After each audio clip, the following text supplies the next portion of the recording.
अस्सलाम वालेकुम दोस्तों, ईरान नहीं रुकेगा। मिडल ईस्ट की जंग अब एक नए और खतरनाक मोड़ पर पहुंच चुकी है। सऊदी अरब के जुबैल पोर्ट पर अमेरिकी मालिकाना हक वाले टैंकर पर जोरदार हमला हुआ है। वहीं जॉर्डन के मुवफ़्फ़क़ सल्ती एयरबेस पर अमेरिका के बेहद अहम third missile defence radar system को भी तबाह कर दिया गया है। यानी अब यह जंग सिर्फ मिसाइलों की नहीं रही, बल्कि अमेरिका के पूरे डिफेंस नेटवर्क को चुनौती देने की एक बड़ी लड़ाई बन चुकी है। आखिर क्या हुआ है सऊदी पोर्ट पर और कैसे जॉर्डन में अमेरिका की सबसे ताकतवर निगरानी आंख को बंद कर दिया गया है। इस जंग में क्या अब ईरान और ज्यादा बलवान बन रहा है? क्या ईरान को यहां रुक जाना चाहिए? आप लोग कमेंट में अपनी राय जरूर दीजिएगा। जहां आप सबसे पहले इस खबर को देखिए, सऊदी बंदरगाह में अमेरिकी टैंकर पर बड़ा ड्रोन हमला, बड़े विस्फोट की खबर जो है सऊदी में मिली है। दोस्तों, चाहे कोई आ जाए, चाहे दुनिया की सबसे बड़ी ताकतें मैदान में उतर जाएं, लेकिन ईरान अब पीछे हटने वाला नहीं है। मिडल ईस्ट की जंग ने एक बार फिर बेहद खतरनाक मोड़ ले लिया है। ताजा खबर यह है कि ईरान ने दावा किया है कि उसने सऊदी अरब के जुबैल पोर्ट के पास लंगर डाले एक अमेरिकी मालिकाना हक वाले केमिकल टैंकर को ड्रोन में निशाना बनाया है। जी हां दोस्तों, रिपोर्ट्स के मुताबिक यह टैंकर मार्शल आइसलैंड के झंडे वाला लुइस पी नाम का जहाज था, जिसे एक ड्रोन हमले में निशाना बनाया गया है। ईरान से जुड़े टेलीग्राम चैनलों और आईआरजीसी से जुड़े अकाउंट का कहना है कि यह हमला अमेरिका की आर्थिक और सैन्य नेटवर्क के खिलाफ एक साफ बड़ा संदेश है।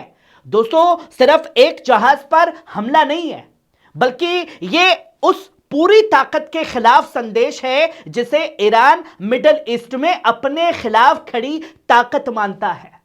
दोस्तों, ईरान लगातार यह कह रहा है कि अगर अमेरिका और उसके साथी मुल्क इस इलाके में दखल देते रहेंगे, अगर ईरान पर दबाव डाला जाएगा तो उसके खिलाफ सैन्य कार्रवाई जारी रहेगी।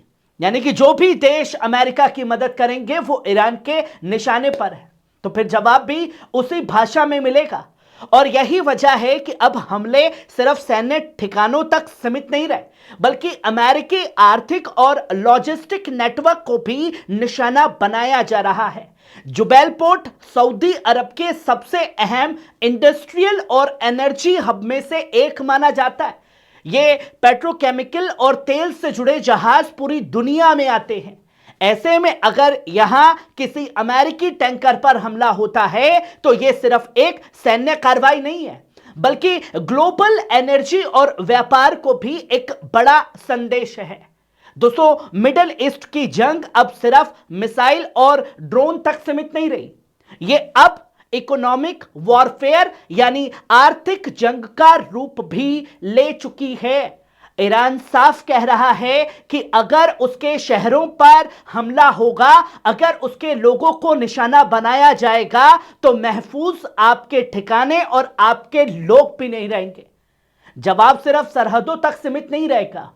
और यही वजह है कि अब समंदर में खड़े जहाज, लॉजिस्टिक नेटवर्क और सप्लाई चेन भी इस जंग का बड़ा हिस्सा बनते जा रहे हैं।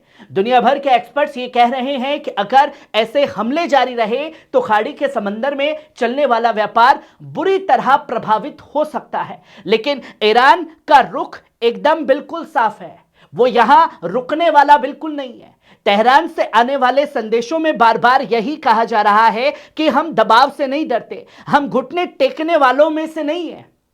और साफ तौर पर हर ईरानी का जज्बा आप दोस्तों देखें तो उनका साफ तौर पर कहना है कि हम या तो जीतेंगे या शहीद हो जाएंगे। जब इस जज्बे से सुपर पावर अमेरिका के सामने ये ताकतें खड़ी हैं, तो क्या वो उनका वजूद भी हिला पाएंगी? ये एक अहम सबसे बड़ा सवाल है। क्या ये जंग यहीं रुक जाएगी या फिर आने वाले दिनों में समंदर, आसमान और जमीन हर जगह टकराव और तेज होने वाला है? और सिर्फ सऊदी का जुबैल पोर्ट ही नहीं, बल्कि जॉर्डन में भी बड़ा धमाका किया है। जब आप दूसरी खबर देखिए, थर्ड रडार सिस्टम तबाह, मिडिल ईस्ट की मिसाइल डिफेंस में पड़ा बड़ा सुराग। दोस्तों, जिस थर्ड को रेवड़ी की तरह बांट रहा था कि भैया ये आपकी रक्षा करेगा, वो खुद अपनी रक्षा नहीं कर पा रहा। एक बेहद और चौंकाने वाली खबर सामने आई है। रिपोर्ट्स के मुताबिक ईरान ने जंग के शुरुआती दिनों में ऐसा हमला किया है जिसने अमेरिका की मिसाइल डिफेंस प्रणाली को बड़ा झटका दे दिया है। अंतर्राष्ट्रीय मीडिया रिपोर्ट्स, खासतौर पर ब्लूमबर्ग और CNN के मुताबिक ईरान के हमले में जॉर्डन के मुवफ्फक सल्ती एयरबेस पर तैनात अमेरिका का बेहद अहम रडार सिस्टम तबाह हो गया है।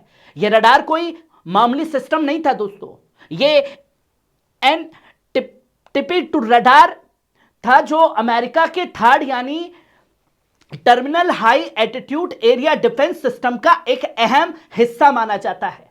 दोस्तों, थर्ड सिस्टम को दुनिया के सबसे ताकतवर मिसाइल डिफेंस सिस्टम में गिना जाता है।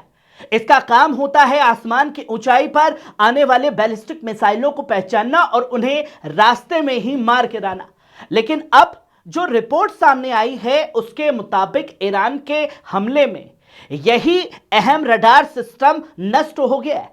सैटेलाइट तस्वीरों में साफ दिखाई दे रहा है कि रडार के साथ उसका सपोर्ट इक्विपमेंट भी बुरी तरह तबाह हो चुका है। एक अमेरिकी अधिकारी ने भी यह कहा कि बड़ा इस नुकसान की पुष्टि हो चुकी है। जानकारों का कहना है कि इस हमले के बाद खाड़ी क्षेत्र में ऊंचाई पर निगरानी करने वाली प्रणाली में एक बड़ा गैप पैदा हो गया है।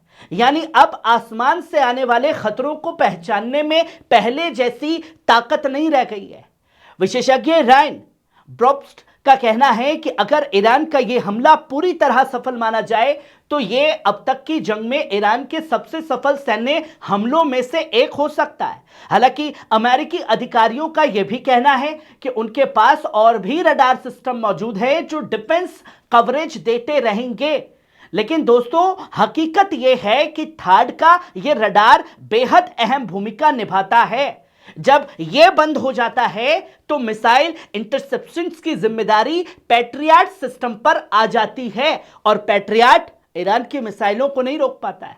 और पैट्रियट सिस्टम के पास मौजूद PAC-3 मिसाइल पहले से ही सीमित संख्या में है। यानी अब मिसाइल डिफेंस की पूरी रणनीति पर दबाव पड़ चुका है अमेरिका के। दिलचस्प बात यह है कि यह अकेली घटना नहीं है दोस्तों। रिपोर्ट के मुताबिक इससे पहले भी कतर में भी एक अहम अमेरिकी रडार सिस्टम को ईरान नुकसान पहुंचा चुका था और बहरीन में सेटकॉम टर्मिनल्स को भी निशाना बनाए जाने की खबरें लगातार आई थी। यानी तस्वीर यह बन रही है कि ईरान सिर्फ सैन्य ठिकानों पर हमला नहीं कर रहा बल्कि उन रडार और सेंसर सिस्टम को भी निशाना बना रहा है जो पूरे खाड़ी इलाके की डिफेंस छतरी की आंखें माने जाते हैं और उसी आंखों को निकालने का काम कर रहा है ईरान। अगर यह रणनीति जारी रहती है तो मिडिल ईस्ट में अमेरिका और उसके सहयोगियों की मिसाइल डिफेंस क्षमता पर बुरा असर पड़ सकता है, जिसकी तस्वीरें दुनिया के सामने होगी।